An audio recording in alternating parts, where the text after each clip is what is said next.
Non si ferma la Nebros che al Basi batte e rimonta anche l'ostico Palazzolo, confermandosi al quinto posto playoff e soprattutto rimanendo l'unica squadra imbattuta in casa del girone. La formazione di Palmeri che inanella l'11° risultato utile di fila subisce nel primo tempo il Palazzolo che sfiora più volte il vantaggio e solo la decisiva parata di K nega a Castrovilli la gioia del gol. Gli ospiti insistono ma la conclusione era avvicinata di Pitronaci al 17° e la punizione di Castrovilli 2 minuti più tardi non centrano lo specchio della porta. Gli sforzi dei gialloverdi vengono premiati però al 41° quando Mustafa Rafi col sinistro gira in rete dagli sviluppi di angolo mandando il Palazzolo all'intervallo avanti per 1-0.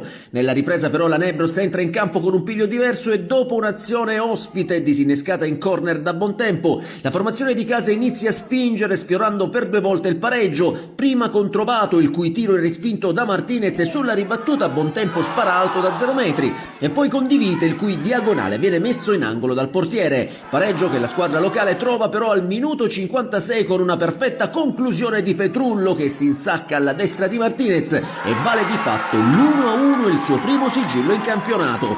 L'11 di Palmeri ci crede dopo il colpo di testa di Pontini che si perde alto sulla traversa. La Nebros ribalta tutto al minuto 64 quando Di Vita dal limite mette alle spalle del portiere facendo così Nebros 2, Palazzolo 1 e per il classe 2003 si tratta della terza rete in campionato. Lo stesso Di Vita avrebbe poco dopo la chance per chiudere i conti, il suo destro però è immurato da Martinez. Nel finale il Palazzolo tenta l'assalto disperato ma le iniziative operate dai gialloverdi alla porta difesa da K non sortiscono il pari sperato. L'1-0 finale consegna alla Nebros la 10ª vittoria casalinga, la 13ª complessiva in campionato e il punto numero 47 che conferma la squadra di Palmeri in piena zona playoff.